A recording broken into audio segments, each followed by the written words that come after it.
우리 존경하는 우리 안희선 목사님, 또 방금 전에 얘기했듯이 우리 성화수 목사님은 제 제자이고 또 논문을 지도했는데요. 보고 싶어도 볼 수가 없습니다. 여기 와서 보게 돼서 참 기쁘고요. 그리고 여러 사랑하는 성도님들 같이 오후 시간에, 주일날 오후 시간에 제가 말씀을 전하면서 말씀을 나누게 돼서 한량없이 기쁩니다. 우리 이제 교회력이라고 하는 게 있어요. 말씀 읽은 거 앞에 이렇게 나오는군요. 교회력이라고 하는 게 들어보셨을 겁니다. 우리 세상 사람들은 태양력을 또는 과거에는 달을 태양력을 기준으로 해서 1년 12달 또 추나추동 그리고 24절기를 지내지 않습니까? 24절기를 정해서 언제 봄이 오는지 여름이 오는지 또 언제 모내기를 해야 되는지 추수를 해야 되는지 또 가을 거지를 해야 되는지 하는 것들을 24절기를 통해서 1년의 삶을 이제 꾸려나가죠. 그런데 교회는 우리 그리스도인들은 교회력이라고 하는 것을 정해서 1년을 삽니다. 교회력은 그리스도의 삶을 따라서 사는 것이고요. 또 그리스도께서 승천하시고 난 다음에 보혜사 성령을 보내셨기 때문에 또 성령을 따라서 1년을 살게 돼 있습니다. 그래서 교회력은 태양력은 신년 1월 1일 날 시작을 한다면은 교회력은 예수 그리스도를 기다리는 대강절 혹은 강림절이라고 그러지요. 그래서 12월 첫 주에 강림절, 대강절로부터 시작을 합니다. 근데 그게 참 묘해요. 그때 세상 사람들은 송년이라고 그러는데 혹은 망년이라고 그러는데 끝났다고 그러는데 우리는 그리스도의 오심을, 그리스도의 다시 오심을 또는 오심을 기다리면서 새롭게 세상 사람들은 끝날 때쯤에 그리스도인들은 새롭게 시작하는데 그 새롭게 시작하는 근거가 새롭게 시작하는 원인이 그리스도의 오심을 맞이하는 그런 마음으로 시작을 한다라고 하는 것이 저는 아주 대단히 중요한 의미가 있다고 생각이 됩니다. 그래서 교회력을 굉장히 학교에서도 이렇게 신학을 가르치면서 강조하고 그렇습니다. 그래서 4주 동안 강림절을 지내고 그 다음에 예수 그리스도의 탄생 성탄절 그리고 예수 그리스도의 공생의 주현절 그 다음에 사순절까지 예수 그리스도의 공생애를 기리고 그 다음에 순환절 그리고 십자가 못 박히신 순환절을 기리고 그 다음에 이제 부활절 그리고 이제 오순절 말하자면은 성령 강림절 오늘 성령 강림절이 되는 거죠. 그래서 강림절부터 성령 강림절까지 대략 한 5개월 그리고 성령 강림절 오늘이 처음이고 또 12월 첫 주 강림절 말하자면 대강절 그리스도의 오심을 기다릴 때까지 약 7개월 동안 됩니다. 그래서 5개월은 그리스도를 기다리는 걸 그리스도를 맞이하고 그리스도를 생각하는 거고 또 성령 강림절 이후에 7개월은 그리스도께서 승천하시면서 보내신 성령 안에서 성령에 따라서 이렇게 살도록 1년이 10개월이 그렇게 교회력이 그렇게 이제 되어 있습니다. 이 교회의 절기를 그리스도인의 삶과 관련시켜서 생각해 보면은 순환과 십자가는 우리의 삶의 칭의, 우리가 칭의라고 하는 교리 아시죠? 그렇죠? 용서, 하나님의 용서, 십자가의 보혈을 통해서 우리가 용서를 받았다라고 하는 칭의, 그리스도의 십자가의 공로로 우리 죄가 용서받았다는 칭의의 선언이 말하자면 고난주간이라고 한다면 부활절은 이제 죽음으로부터 부활한 거잖아요. 그렇기 때문에 부활은 거듭남, 중생과 관련되어 있고요. 그 다음에 성령 강림절은 성령 안에서 우리의 삶이 그리스도를 닮아가는 삶의 성화와 관련되어 있다. 그러니까 칭의, 중생, 성화가 바로 순환절, 부활절, 그 다음에 성령 강림절과 관련되어 있다. 이렇게 생각하시면 좀 좋을 것 같습니다. 오늘은 바로 성령 강림 주일입니다.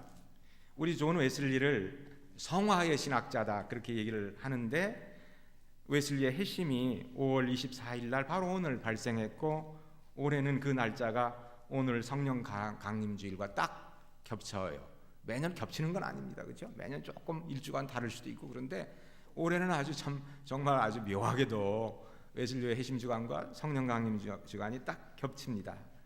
루터를 하나님의 은총의 의미를 환히 밝힌 종교개혁자여 칭의의 신학자라고 한다면, 웨슬리는 하나님의 은총을 받은 인간이 어떻게 새롭게 살아가야 하는가를 밝힌 중생과 성화의 신학자요, 설교가요, 전도자다 그렇게 말할 수 있습니다. 웨슬리가 성화의 신학자가 된 것은 우연이 아닙니다.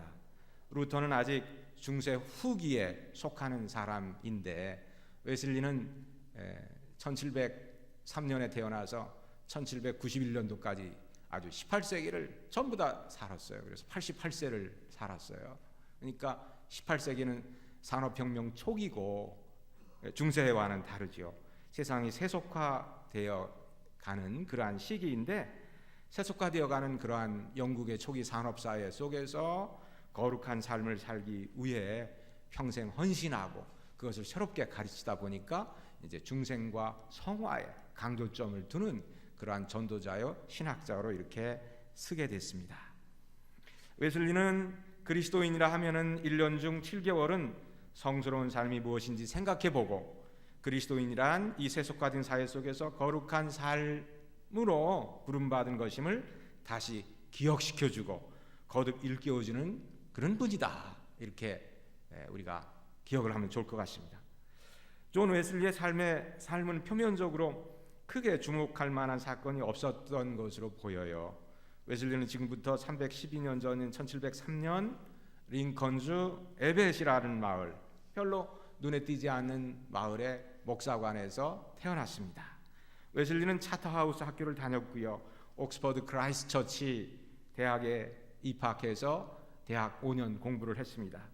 웨슬리는 졸업 후 링컨 대학 교수로 선발되었고 19개월 동안 또 북미에서 선교사로 선교 활동을 했습니다.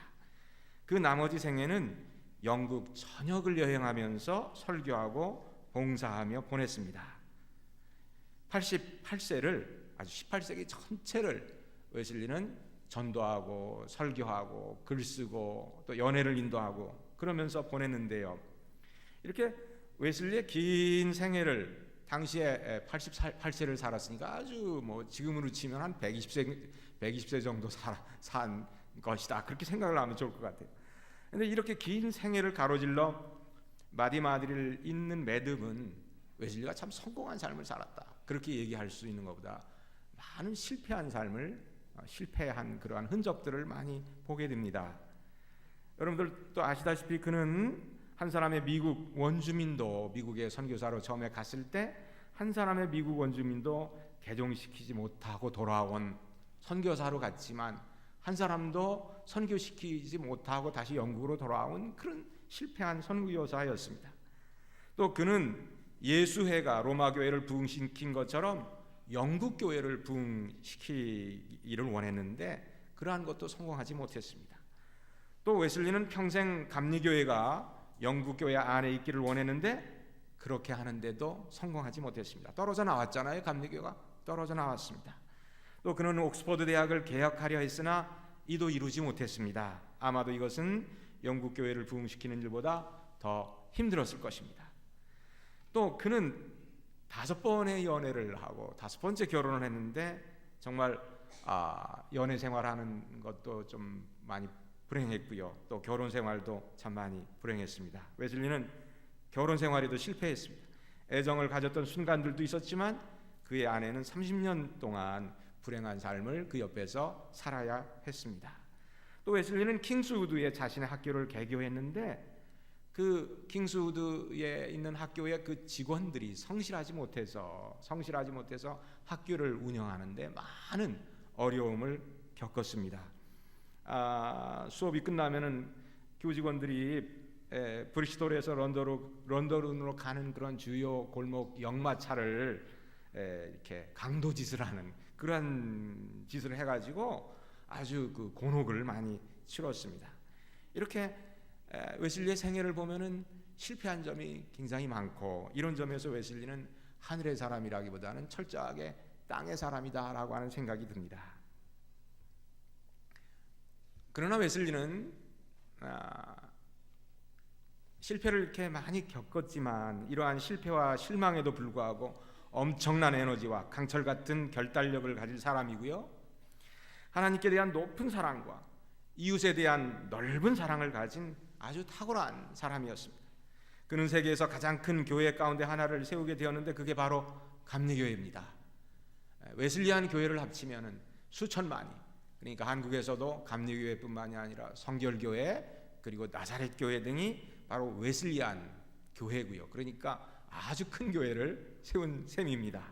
그리고 미국의 듀크 대학, 에머리 대학교를 비롯해서 오늘날 400여 개에 달하는 전 세계적으로 그런 대학교가 그의 이름을 딴 또는 그의 정신을 딴 대학으로 이렇게 자리 잡고 있습니다.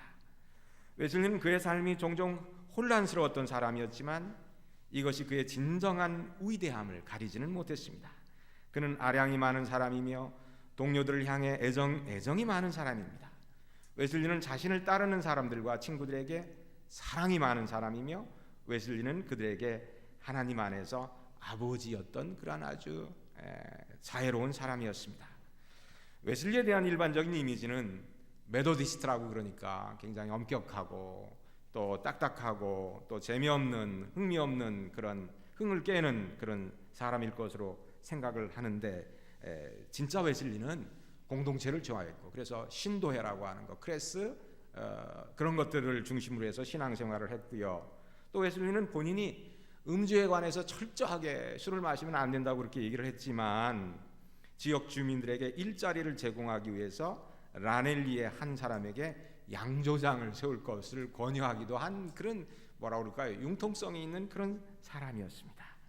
또 웨슬리는 좋은 유머 감각을 가지고 있었는데요, 뮤 내쉬라고 하는 사람이 한 번은 웨슬리와 이렇게 친한 사이였으면서도 라이벌 의식을 가지고 있었던 것 같아요. 그래서 거리를 지나면서 웨슬리하고 이렇게 정면으로 만나는, 에나무다리에서 만나는 그런 경우가 있었습니다. 그때 내시가 호통치면서 이렇게 얘기를 하는 거예요. 나는 결코 바보들에게 길을 양보하지 않는다.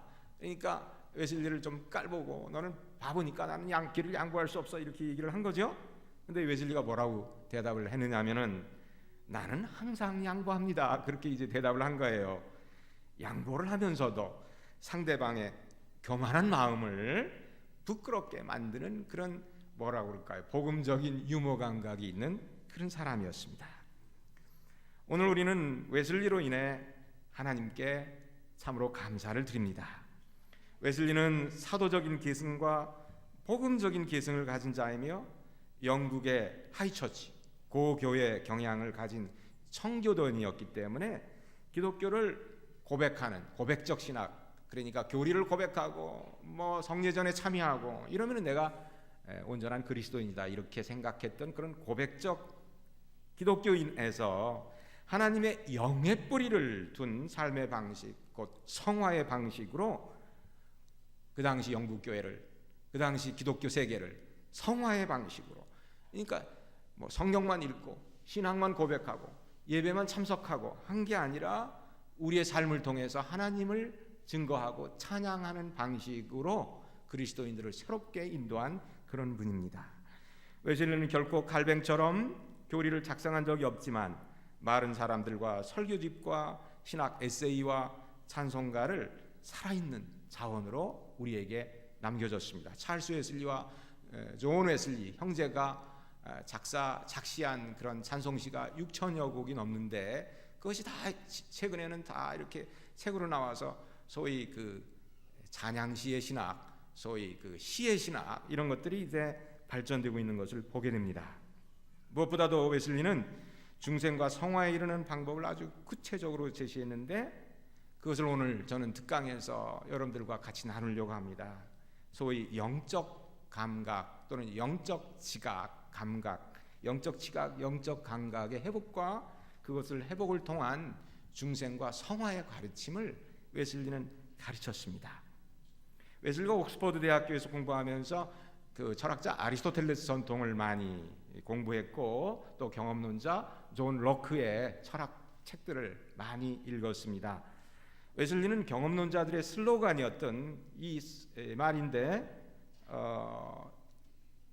영적 감각, 제가 이렇게 강의를 하면서 이걸 놓쳐버렸군요.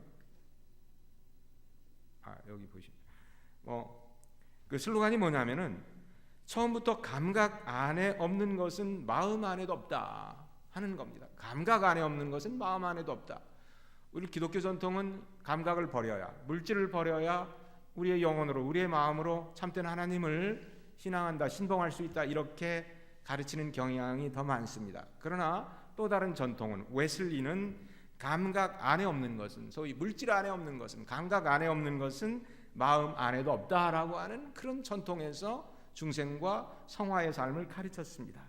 그래서 우리가 육체적인 감각, 오감, 육체적인 감각, 눈으로 보고 귀로 듣고 냄새 맡고 입으로 맛보고 또 손으로 만지는 이러한 몸의 감각, 촉감을 통해서 우리는 세상을 알고 세상과 경험하잖아요. 그렇죠? 그래서 세상을 알고 세상을 경험하는 것은 눈으로 봐야, 귀로 들어야 이렇게 알고 또 음식을 맛보고 그러면서 우리는 세상과 소통하고 경험하고 구체적으로 우리의 삶이, 우리의 몸이 살아있다, 우리의 몸이 생동감이 있다라고 하는 것은 우리의 감각이 아주 살아있다. 나의 몸이 자꾸 늙어가, 나의 몸이 자꾸 노쇠해져, 그런 것은 우리의 감각이 자꾸 죽어간다, 우리의 감각이 자꾸 무뎌간다라고 하는 것을 얘기를 하는 거 아닙니까? 마찬가지로 웨슬리는 이런 육의 감각을 유비로 어넬로지 유비로 사용해서 영적 감각이라고 하는 것을 그의 이제 신학자 전통에서 오리게네스나 보나벤투라나 마카리우스나 그런 사람들이 얘기를 하는데, 그런 사람들을 통해서 이런 영적 감각, spiritual sense, 이 영적 감각을 통해서 하나님의 세계를 알 수 있다. 하나님의 세계를 보고 만지고 느끼고, 그러니까 육의 감각을 통해서 세상의 세계를 보고 만지고 느끼고 교환할 수 있듯이 영의 감각이 깨어야 아주 생동감 있게 구체적으로 살아있는 신앙을 할 수 있다, 이렇게 가르쳤습니다. 감각과 신앙은 무관하다, 이제 이런 생각을 여기서 떨쳐버리세요. 감각과 신앙은 적대적이다, 더 나아가서는 그런 생각을 하는 경우가 있는데, 그런데 바로 중생은 우리의 몸의 감각과 몸의 감각뿐만이 아니라 우리의 영적인 감각이 회복하는 것이고 부활하는 것이다. 예수 그리스도의 부활이 죽음의 세력으로부터 다시 죽지 않는 영생하는 생명이 살아나셨듯이, 바로 부활은 우리의 옛사람이 죽고 새 사람이 살 수 있는 근거인데, 이 새 사람은 어떻게 사느냐? 그러니까 새 사람이 되는 게 중생이잖아요. 거듭나는 것이고, 신생이라고도 그러잖아요. 새롭게 나는 것인데, 그것은 영적인 감각의 회복을 통해서 그렇게 거듭나는 것이다, 이렇게 얘기를 했습니다. 시각적으로 아멘, 감사합니다, 할렐루야. 영적인 감각을 가지지 않으면 영적 사건, 보이지 않는 세계를 어떻게 알고 어떻게 그것을 교감할 수 있느냐라고 하는 것이죠. 믿음은 영혼의 감각이다, 믿음은 영혼의 미각이고 믿음은 영혼의 청각이다, 이렇게 웨슬리는 설교에서 말하고 있습니다. 웨슬리는 영적 감각이 점진적으로 성장하는 것임을 어린아이의 감각이, 이제 어린아이가 우리 어머니 뱃속에서 나오면은 이렇게 감각은 다 갖추어 있어도 눈을 뜨는데 좀 시간이 걸리잖아요. 며칠 걸리잖아요. 그렇죠? 걸리고 엄마 아빠를 보는데 며칠 걸려요. 그렇죠? 몇 달이 걸릴 수도 있고, 그리고 귀로 다 듣지만 그 귀에 들리는 소리가를 분별하기 위해서는 몇 개월이 걸려요. 10개월이 걸리고 1년이 걸리고 이렇게 걸려요. 마찬가지로 우리의 영적 감각을 하나님께서 선행 은총으로 다 주셨는데, 모든 사람들에게 영적 감각이 이렇게 잠자고 있다라고 하는 그런 얘기를 하거든요. 잠자고 있다, 슬리핑하고 있다, 졸고 있다. 그러니까 그 잠자고 있는 영적 감각을 깨워야 된다, 깨쳐야 된다, 이렇게 얘기를 하는 거거든요. 화상을 입으면은 피부가 다쳐서 감각이 무뎌져요, 없어져요. 그러나 치료를 받거나 어떤 경우는 이식 수술을 하잖아요. 그렇죠? 이식 수술까지 하지 않습니까? 그러면 감각이 새롭게 생동적으로 이렇게 살아나는 새로운 감각으로 우리가 몸이 활성화되는 것을 보게 됩니다. 영적 감각도 마찬가지라는 거죠. 영적 감각이 깨어나서 정말 우리는 하나님과 활발한 그러한 교류 교제를 해야 되고, 또 이것을 통해서 우리는 세상과 이웃과 정말 복음적인 교제를 할 수 있다고 웨슬리는 가르칩니다. 성령으로 거듭나는 것은 그렇기 때문에 영적인 감각이 열리는 것이다. 이때 거듭남 중생을 체험하는 거다. 영적 감각이 열리지 않으면은 중생 아무리 얘기를 해도 중생이 뭔지 알 수 없다는 거예요. 영적인 감각은 하나님의 은총의 능동적인 현존과 힘과 영향력을 성화로 나아가는 그리스도인의 삶 전체를 통해 지각하는 것이다. 그리스도의 삶 전체 죽을 때까지 정말 우리는 신적인 것을 지각하고 경험하고 교류하는 것이다.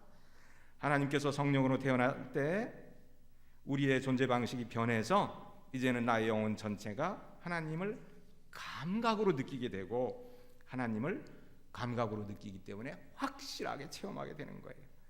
하나님은 나의 침상 곁에 계신다. 내가 잠잘 때 내 침상 곁에 계신다. 그렇게 웨슬리가 얘기를 했어요.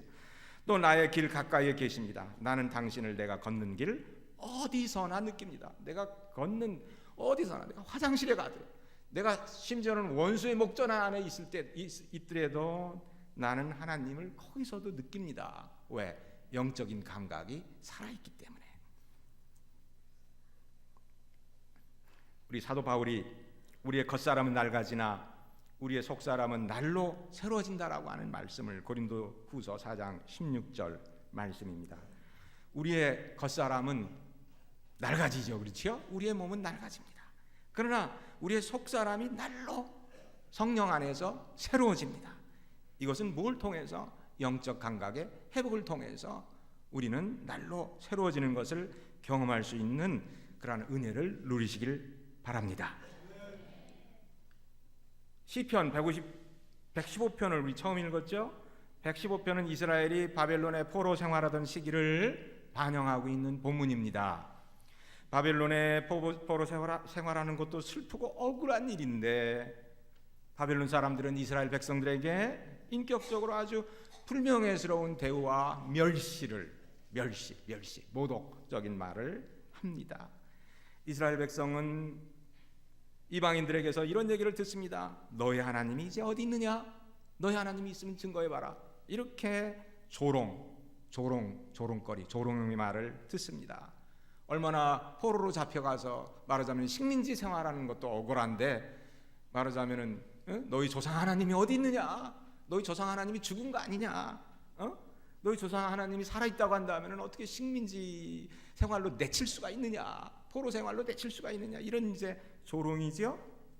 이방인들이 보기에 이스라엘 백성이 믿는 하나님은 힘이 없는 하나님, 능력이 없는 무능한 하나님으로 보였을 것입니다. 자신의 백성들을 포로가 되도록 방치하는 하나님으로 그들의 눈에는 비춰졌을 것이기 때문이지요. 그래서 무력하고 무능한 하나님이다 이렇게 생각을 한 거지요. 이방인들은 그들의 신상을 어마어마하게 크고 웅장하게 아주 화려하게 만들었습니다. 그 신상 앞에 서면 너무너무나 크니까, 아주 어마어마하게 크니까 그 앞에 서기만 해도 압도되는 거죠. 그 위력 앞에. 거기다가 또 바짝바짝 금칠을 하면은 어디 홍콩인가 어디 여행 갔을 때 무슨 거기 관광지라고 이렇게 쭉 따라가는데 어마어마한 불상이 이렇게 서 있더라고요. 그러니까 아주 압도당하는 그런 느낌을 경험한 적이 있는데, 아마 그런 웅장한 그런 신상을 세우지 않았나 생각이 돼요. 그 사람들이 그 신상의 웅장함에 압도당하고 그 화려함에 아마 질식했을 겁니다. 그러나 성경에 기록되는 것처럼 이들 신상은 뭐가 없다? 감각이 없어요. 성서는 말하기를 신상은 입은 조각해놨지만 말하지 못하고, 눈도 그려놨지만 보지 못하고, 귀가 있어도 듣지 못하며, 코가 있어도 냄새 맡지 못하며, 손이 있어도 만지지 못하며, 팔이 있어도 걷지 못하고, 목구멍이 있어도 아주 작은 소리조차 내지 못한다. 5절부터 7절까지 말씀입니다. 신상이 그렇게 크고 웅대하고 화려하지만 보고 듣고 냄새 맡을 수 있는 살아있는 감각이 신상에는 없다 하는 거죠. 그리고 무엇보다도 말을 못하는 벙어리라는 것입니다. 그러면서 덧붙이기를 우상들을 만드는 자들과 그것을 의지하는 자들은 다 그와 같으니라. 다시 이렇게 역전시켰어요. 전환시켰어요. 이렇게 케오파에 당한 것 같이 느껴졌는데 다시 전환시켰어요. 다시 승리했어요. 성서에서 무감각은 우상이고, 따라서 우상을 만드는 자들은 결국 감각이 죽어 있고, 감각이 죽어 있으니 보지 못하고 듣지 못하고 느끼지도 못한다는 말씀입니다. 이스라엘의 하나님을 조롱했던 이방인들은 거대한 신상을 만들었지만 그 신상은 말 못하는 죽은 우상에 불과하다는 말씀. 그러나 이스라엘의 하나님은 살아계신 하나님, 모든 감각이 살아있는 살아계신 하나님이십니다. 지금은 비록 포로기라는 어둡고 힘든 시대 속에 살지만 이스라엘 백성이 믿는 하나님은 그렇기 때문에 살아계신 하나님, 히브리어로 엘하이, 살아계신 하나님, 살아계신 하나님. 바로 이 지점에서 이스라엘이 당한 수치와 조롱이 이제는 반전이 됩니다. 살아계신 하나님, 죽은 우상 아무리 큰 거 100개 1000개 있어도 소용이 없어요.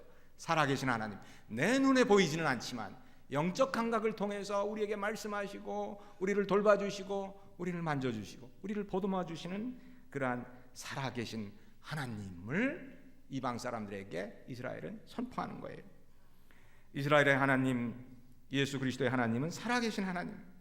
그래서 예수께서는 귀먹고 말 더듬는 사람을 고치셨고, 눈이 보이지 않는 사람들을 뭐 이렇게 심지어는 막 침을 뱉어서 진흙을 이어가지고 눈에 붙이시고, 그러면서도 이렇게 열어주셨어요. 살아계신 하나님은 감각을 회복시킴으로써 한 사람을 생동감 있는 그런 인격으로 만드신다라고 하는 것을 우리는 성서 여러 군데에서 복음서에서 많이 볼 수가 있습니다.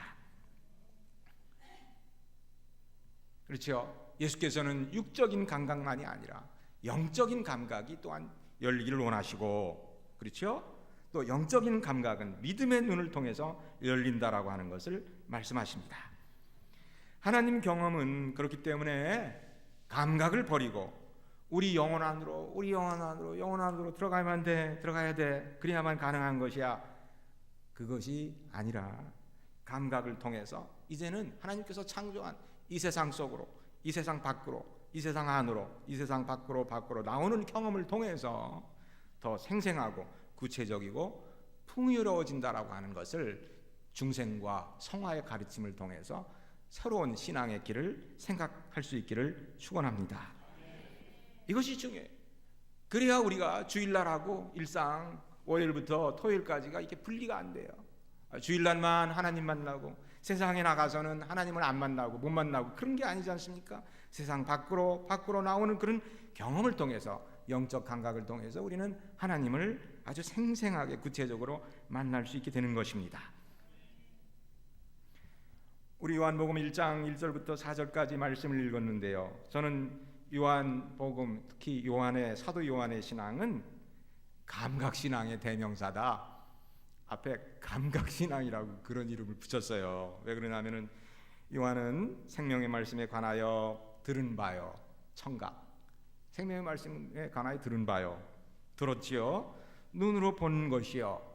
그래서 학생들한테 학교에서 묻습니다. 이 본문을 읽으면서, 여러분들 생명의 말씀에 대해서 눈으로 본 적이 있냐고. 눈으로 봤어? 그럼 그때 잘 얘기를 못해요. 근데 우리 신학을 공부하면서 이제 생명의 말씀을 듣지만 말고 생명의 말씀을 눈으로 볼 수 있어야 된다. 영적 감각이 열려야 볼 수 있다. 이런 얘기를 합니다. 그 다음엔 뭐냐면은 지켜본 것이요, 손으로 만져봤다. 그렇게 되어 있거든요. 손으로 만져봤다. 손으로 만져봤어? 하나님 말씀 손으로 만져본 경험이 있어? 그러면은 더 말을 못해요. 더 말을 못해. 근데 왜 이런 언어를 우리가 잃어버렸을까? 성경 말씀에 요한 1서에 있는데 왜 계속 하나님 말씀을 들어라. 물론 신앙은 믿음은 들으면서 나며, 로마서 10장에 있죠. 믿음은 들으면서 난다고. 그러니까 들어라 말씀 강조 많이 얘기를 하는데, 그런데 보니까 눈으로 본 바요, 손으로 만진 바라, 이런 말씀의 의미를 왜 기독교에서 이렇게 잘 얘기를 안 하고 잃어버렸을까라고 하는 생각을 하게 되는 거죠. 그래서 저는 이 귀절을 감각신학을 위한 대현장이다. 아까 예술신학이라고 소개를 해주셨는데, 예술신학을 위한 아주 대현장이다, 이렇게 얘기를 해요. 우리 토마스 아퀴나스라고 하는 성인이 무감각은 악이며 무감각이 악이라고 그랬어요. 그렇죠? 감각이 없으면 우상이 되니까 악이며, 그 말이 일리가 있어요. 사람이 자신의 감각을 거부하면 신성모독으로 나가는 경우가 많다라고 하는 말씀을 토마스 아퀴나스 성인이 남겼습니다. 사도 요한은 마음만이 아니라 몸으로 성경과 만날 것을 우리에게 주문합니다. 몸에는 오감이 있는데 오감을 통해서 활발하게 만날 것을 주문합니다. 오감이 활발하게 살아있을 때 몸도 건강해요. 몸으로 성경과 만난다는 것은 오감으로 성경과 만난다는 것이고, 오감을 통해서 신앙생활을 할 수 있다는 것입니다. 감각은 몸에 속한 것이고, 살아있는 몸은 감각이 살아있음을 가능하게 합니다. 말씀이 육신이 되셨다는, 말씀이 몸이 되셨다는 성육신의 진리는 감각의 집합체인 몸을 통해 말씀이 형상화되어야 된다. 몸을 통해 우리의 몸을 통해 말씀이 구체화되어야 된다. 조형되어야 된다라고 하는 말씀을 얘기를 합니다.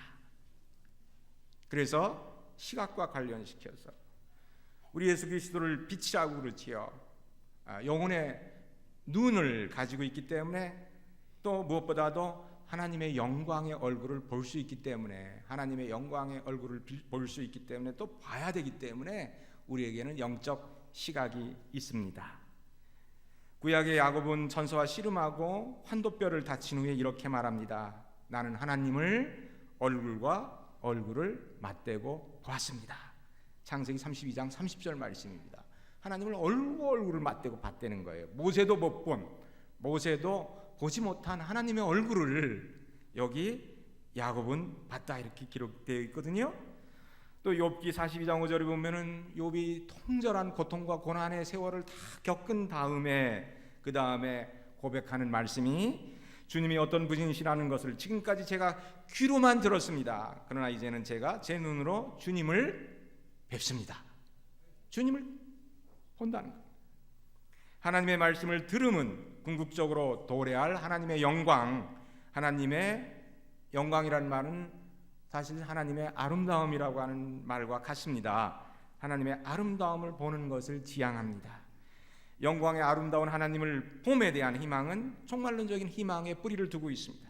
그때가 되면 이렇게 고린도전서 13장에서도 가르쳐요.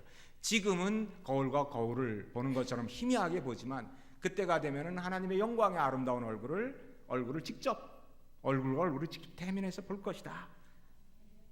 그런데 예수님께서는 마태복음 5장 8절에서 예수께서 마음이 깨끗한 사람은 어떻게 할 것이다? 하나님을 볼 것이다. 이렇게 약속하셨습니다. 기독교 신앙은 하나님의 아름다움을 보는 환희에 있습니다. 말씀을 듣는 것으로부터, 듣는 신앙에서 하나님의 아름다운 얼굴을, 하나님의 영광의 얼굴을 보는 환희의 신앙으로 넘어가는 것이 성화와 기독자의 완전에 대한 가르침입니다. 우리 어린아이를 안으면서, 여러분들 이제 아들, 딸 혹은 손주들 안으면서 그 얼굴만 보고 있어도 기쁘잖아요. 얼굴만, 눈동자만 보고 있어도 기쁘잖아요. 그렇죠? 기쁘잖아요. 그처럼 하나님의 영광의 아름다움을 보는 신앙을, 그래서 하나님의 영광, 영화라고 그렇게 가르쳤습니다. 하나님의 아름다운 얼굴을 보라는 거예요. 하나님, 나의 얼굴을, 당신의 얼굴을 내게서 돌리지 마옵소서. 이렇게 시편에 보면은 많은 기도들에서 당신의 얼굴을 돌이키지 마옵소서, 당신의 얼굴로 나를 지켜주시옵소서, 이렇게 기도한 것은 하나님의 얼굴이 최고이기 때문에, 하나님의 아름다운 얼굴이 신앙의 최고이기 때문에 그렇게 얘기를 한 것입니다. 기독교 신앙은 하나님의 말씀에만 해당하는 것이 아니라 하나님의 아름다움을 보는 것에까지 이르러야 한다라고 하는 것이 여기서 웨슬리가 중생과 성화를 얘기하면서 가르치는 첫 번째 말씀입니다. 그 다음에 청각은 또 많이 얘기할 거 없어요. 이스라엘아 들으라, 또 들을 끼는 자는 들으라, 이러면서 우리 기독교는 말씀 중심의 종교, 그동안 그래서 말씀을 들으라라고 하는 청각과 너무너무 이거 청각 중심으로 가르쳐 왔지요. 그렇죠? 그래서 넘어가겠습니다. 그 다음에 이제 미각과 이렇게 혀로 맛보는 것. 우리 영혼은 하나님의 영적인 감미로움을 맛봐야 합니다. 너희는 여호와의 선하심을 맛보아 알지어다 그랬습니다. 그러나 우리가 죄 아래 있으면은 하나님의 말씀이 쓰디 써요. 아주 써요. 달콤한 것이 아니라 씁니다. 그렇지만 성서가 생명의 빵을 언급하는 이유는 영혼은 맛보는 혀를 가지고 있기 때문에 내가 생명의 떡이다, 생명의 빵이다, 이렇게 예수께서 말씀을 하셨습니다. 빵, 생명의 떡, 살아있는 떡을 맛봐라 하라고 하는 거죠. 그 다음에 후각과 관련시켜서 우리 예수께서 그 옥합을 깬 한 여자의 이야기, 누가복음 7장에 나오는 얘기가 있습니다. 거기 보면은 한 여인이 예수께서 그 비싼 그 나두향 옥합을 깨가지고 예수님의 발에 붓습니다. 바리새인은 그 향유를 바로 돈으로 계산을 해버려요.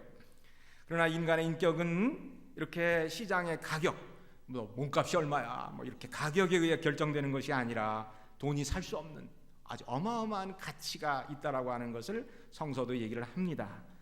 옥합이 깨트려졌을 때 나드 향유가 쏟아져 향기를 발하는데 이것은 하나님의 자기 비움과 그리스도의 향기를 의미하는 것입니다.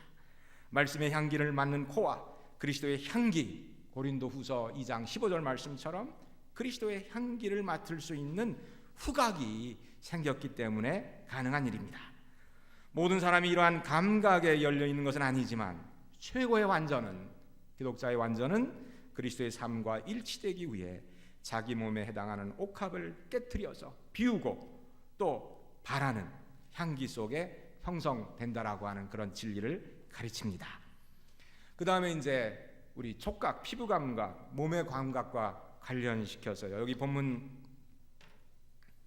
마가복음 1장 본문을 읽었습니다. 예수께서 나병 환자를 예수께 끌어와서 끌고 왔는데 꿇어 엎드려 간구하면서 이르시되 저를 깨끗하게 하실 수 있나이다. 말씀으로도 하실 수 있고 또 보기만 하셔도 할 수 있고 하실 수 있었어요. 근데 예수께서 그를 보고 연민의 마음, 불쌍히 여기는 마음이 생겨서 손을 내밀기만 하셔도 나병 환자가 나을 수 있었을 것입니다. 그런데 그에게 대셨어요. 그에게 타치하셨어요. 그를 만지셨습니다. 영어의 성경에 보면은 예수께서 그의 손을 내밀어서 빼서 touch the man, 그 사람을, 그 나병 환자를 만지셨습니다. 이르되 내가 원하노니 깨끗함을 받으라 하시니 곧 나병이 그 사람에게서 떠나고 깨끗하여진지라 했습니다. 그 당시 나병 환자를 철저히 배제하는 것이, 철저히 몰아내는 것이, 사회에서 배제하는 것이 그 당시의 규범이었고 그리고 습관이었습니다. 관습이었습니다. 그러나 예수께서는 구약이 얘기하는 나병 환자에 대한 그 모든 규범을 반대해서, 모든 규범을 어기고, 또 모든 사회적인 관습, 압력에도 불구하고 또 모든 계명에 대항해서 나병 환자에게 다가가시는 것만 아니라 그를 만지셨습니다. 이렇게 만지는 것, 촉감 굉장히 중요한 겁니다. 우리 피부는 몸은 사방팔방 열려있는 몸의 출입문입니다. 피부와 피부의 접촉, 곧 살과 살의 만남은 타자를 통해 가능한 최후의 자기 초월의 몸짓이다. 예수께서는 나병 환자를 만지면서 하나님을 향해서 하나님의 아들이 되는 그러한 신성을 보여주셨습니다. 우리 피부 감각 중에 가장 에로틱한 타치가 남녀가 키스하는 거잖아요. 그럴 때 우리는 몰입하고 집중하고 몰두하고 우리의 온 신경이 거기에 다 집중되어 있게 되는데 예수 그리스도를 몸으로 만나는 그런 체험이 정말 이러한 키스하는 것과 같은 그런 어떤 몰입의 감정을 가지고 우리 안에서 생겨야 될 줄로 압니다. 그래서 요한은 자신의 손으로 생명의 말씀을 만져봤다. 생명의 말씀을 맛보고 만져보고. 제가 여기 그림이,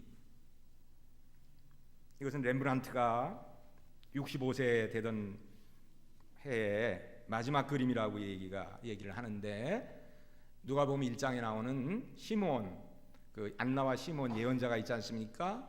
예수 그리스도의 메시아를 평생 기다려서 이제 눈이 희미해졌어요. 눈이 멀어졌어요. 눈이 희미해졌는데 마침 할례를 받으러 마리아와 요셉이 아기 예수를 안고 옵니다.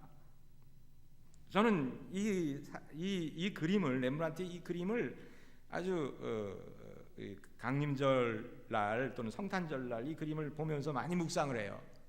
아기 예수를 안는, 아기 예수를 생각만 하는 것이 아니라 아기 예수를 내 품에 안는, 이 촉감이잖아요. 포옹하는 그런 신비한 경험이 저의 영혼 안에도 이루어지게 하옵소서라고.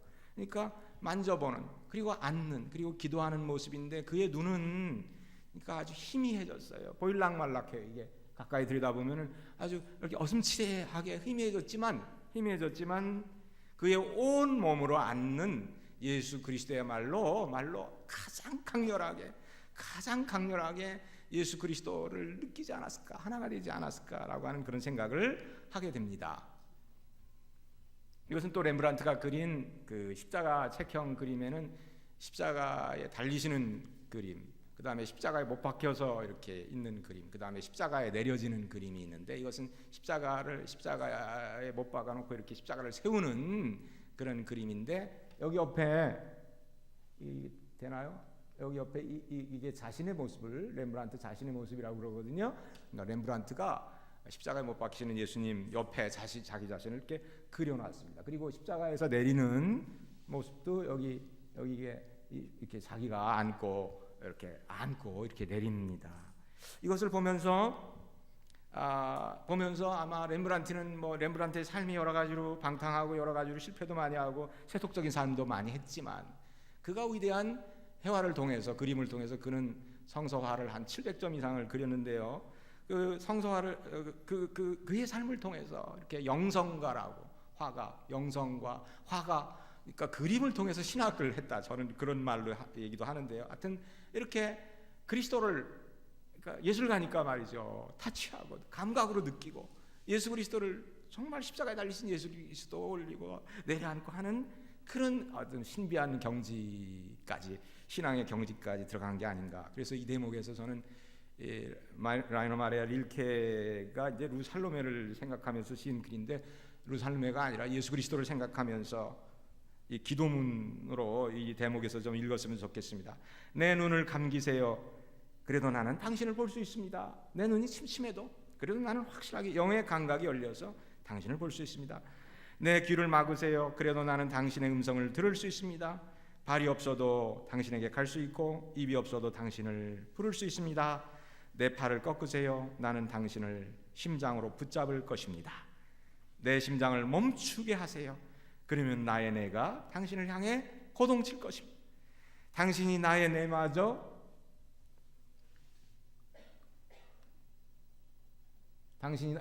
당신이 나의 뇌마저 불태운다면 그때는 당신을 내 피 속에 싣고 갈 것입니다. 여기 마지막 년이 존 웨슬리가 이 성화의 삶을 산다는 건 뭐냐? 그것은 그리스도의 사랑이 실핏줄까지 흐르는 것을 느끼는 것이다. 그런 설교가 있거든요. 그리스도의 사랑이 실핏줄까지 느껴야 된다. 그러니까 나의 뇌마저 불태운다면 그때는 당신을 내 피 속에 싣고 갈 것입니다. 예수 그리스도를 싣고 갈 것입니다. 이렇게 읽었으면 좋겠어요. 그 다음에 저는 가만히 생각해 보니까 오감만 있는 것이 아니라 두 가지 감각이 더 있는 것 같아요. 그래서 6번째 감각으로 내장의 감각이라고 하는 것을 떠올렸습니다. 우리가 긍휼히 여기다, 자비를 베풀다, 불쌍히 여기는 마음, 그런 것들이 이제 컴패션인데, 예수께서 우리를 보시고 불쌍히 여겼다는 말씀이, 불쌍히 여기다라고 하는 말이 스프랑크니조마인데, 그것은 슈프랑크논이라고 하는 창자, 내장에서 비롯된 말씀입니다. 그러니까 애끓는다라고 하는 거죠. 애끓는다, 불쌍히 여기는 마음. 예레미야서 31장 20절에 내 창자가 들끓는다라고 하는 그런 마음 가운데, 그런 심령, 그런 그 표현 속에 애끓는다, 내장의 감각이 있다. 그러니까 피부 밖에 있는 감각만이 아니라 우리 피부 안에 있는, 몸속 깊이 있는 감각이 있는 것인데, 가령 산상수훈에 심령이 가난한 자는 천국에 그들이 있다. 심령이 가난한 것, 그 다음에 애통하는 것, 그 다음에 온유한 것, 그 다음에 긍휼히 여기는 것, 그런 것들은 다 이런 내장의 감각과 관련되어서 표현된 그런 말씀이겠다, 그런 생각을 하게 됩니다.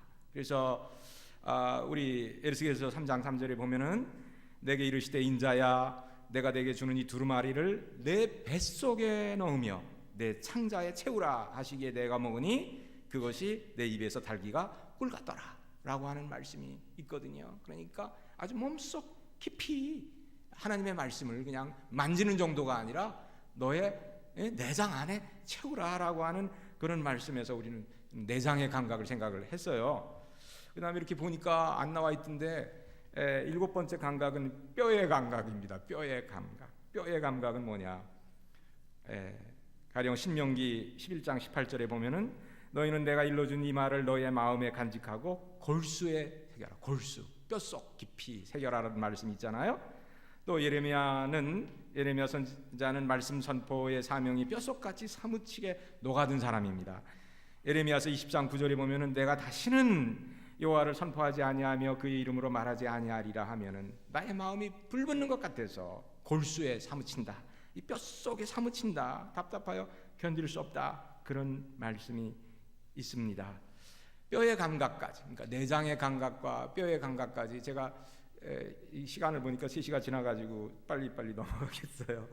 정말 이렇게 보면은 우리가 다중적인 감각, 그러니까 오감을 넘어서서 몸 안에 있는 감각, 심지어는 뼛속에 있는 감각을 통해서 우리는 하나님을 고백하고 예수 그리스도를 느끼고 따를 수 있어야 된다.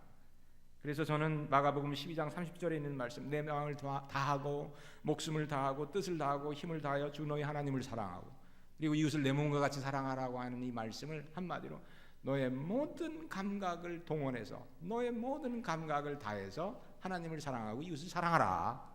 그렇게 돼야 이게 구체적으로 와 닿는 말씀일 것 같아요. 릴케의 시를 읽다가 라이너 마리아 릴케가 이런 말을 해요. 사랑하는 당신은 너무 빨리 느끼지 않는 사람이래요. 너무 빨리 느끼지 않는 사람이래요. 그럼 어떻게 느끼냐? 그 느낌이 잘 익었을 때만 느끼는 사람이 사랑하는 당신이래요. 그러니까 그 느낌이 잘 숙성, 그러니까 예수 그리스도에 대한 사랑의 느낌이 정말 잘 숙성하고 그리고 우리의 그냥 귀로만이 아니라 오감, 눈으로, 코로, 입으로, 온몸으로, 그 다음에 내장과 뼛속의 감각까지 와닿고 스며들어 숙성하여 잘 익었을 때만 느끼는 사람, 그 사람이 성화된 사람이고, 그 사람은 특별한 사람이 아니라 우리 모두가, 우리 그리스도인들은 바로 이러한 칠감이, 7개의 감각이 깨어난 그런 사람으로 존 웨슬리가 우리를 부르고 있다, 초대하고 있다. 그것이 성령 강림절 웨슬리의 회심 기념일의 의미다라고 저는 말씀을 드립니다.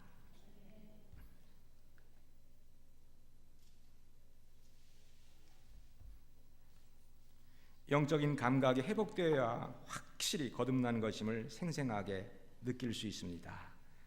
올더스케이트의 체험에서 거듭난 웨슬리는 성화의 삶을 살기 시작합니다. 그는 성화의 삶을 여러 가지 예들을 얘기를 했는데 이러한 예들은 많이 들으셨을 테니까 시간도 이제 3시가 넘었어요. 그래서 생략하기로 하고요. 정말 그는 현 시대에 그 시대에 봉사하고 그 소명을 다하면서 기독교를 믿고 실천하고 설교를 했습니다. 웨슬리는 4만 번의 설교를 했거든요. 4만 번의 설교를 했는데 그런데 그 설교를 다 요약해서 뭐라고 얘기를 할 수 있느냐, 학자들이 이렇게 요약을 합니다. 웨슬리는 설교의 목적이란 사람들로 하여금 덕이 있고 행복하도록 하며 그리고 마음을 편케 하고 또 그들이 다른 이들에게 유익을 끼칠 수 있도록 만들고 또 설교를 듣는 모든 이들로 하여금 천국과 하나님과 예수에게로 인도하는 것이 내가 설교하는 목적이다. 그렇게 얘기를 합니다. 18세기 순회 설교자들의 삶은 정말 힘들고 위험한 것이었습니다. 그렇죠. 순회 설교를 했기 때문에 웨슬리는 지독한 날씨, 빈약한 잠자리, 그리고 적대감, 그리고 노상 강도들을 참고 견뎌야 했습니다. 사도 바울처럼 그랬습니다. 그러나 웨슬리는 이러한 역경을 극복하고 하나님의 사랑을 설교했으며 그 이전이나 그때까지 복음적 지도자들 가운데 정말 많지 않은 이들이 해냈던 방식으로 신앙과 선행을 한데 묶었습니다. 믿음과 삶을, 믿음과 사랑을, 그래서 사랑으로 역사하는 믿음을 한데 묶었습니다. 웨슬리는 영성을 항상 물질적인 것들로 그리고 선을 행하는 것들로 표현을 했습니다. 영성을 항상 물질적인 것 그리고 선을 행하는 것으로 영성을 표현했습니다. 이것이야말로 웨슬리의 종교적 삶의 놀라운 영광 가운데 하나일 것입니다. 웨슬리는 개개인들의 삶을 변화시켰습니다. 그것은 자신의 영적 감각의 회복을 통해 하나님의 사랑을 생생하게 만들 수 있었기 때문이고, 그리고 아까도 말씀드린 것처럼 실핏줄에 이르기까지 흐르는 하나님의 사랑을 느꼈기 때문이라고 믿습니다. 네, 또 있나요? 뭐가?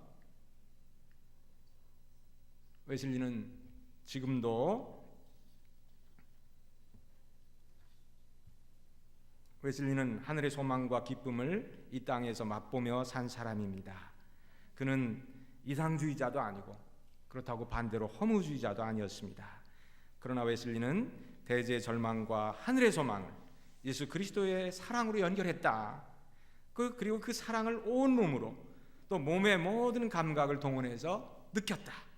그리고 그의 삶은 그리스도의 삶이 되어갔다. 그래서 웨슬리는 지금도 거룩한 땅과 하늘의 사람으로, 거룩한 땅의 사람으로 또 하늘의 사람으로 우리 곁에 머물러 있습니다. 우리 함께 기도드리십시다. 온유하고 겸손하신 예수님, 1년 중 가장 아름다운 달 5월 성령 강림절에는 성령의 역사를 통해 예수님의 생각과 행동과 성품을 더 많이 생각하고 담고 따르게 하옵소서. 어려서는 우리처럼 엄마 품에 안기시고 또 어른이 되어서는 어린이를 품에 안고 축복하시고 가정을 하늘의 사랑으로 입혀주셨으며 어머니에 대한 지극한 효성을 보여주셨고 하나님 나라 얘기를 들려주셨던 참으로 온유하고 겸손하신 우리 주 예수님, 웨슬리의 모범을 따라 예수님을 더 많이 사랑할 수 있는 은총과 축복을 내려 주시옵소서. 몸이 아픈 사람, 마음이 아픈 사람, 불행한 사람 두루두루 찾아다니며 구석구석 진심으로 위로하고 나누며 보살펴 주신 참 넓고 깊은 예수님의 마음을 담게 하시옵소서. 내 작은 마음이 그 크신 예수님의 마음을 닮아 하늘사랑, 이웃사랑이 내 몸과 영혼에서 피어나는 아름다운 꽃이 되게 하시옵소서. 예수 그리스도의 이름으로 기도하옵나이다.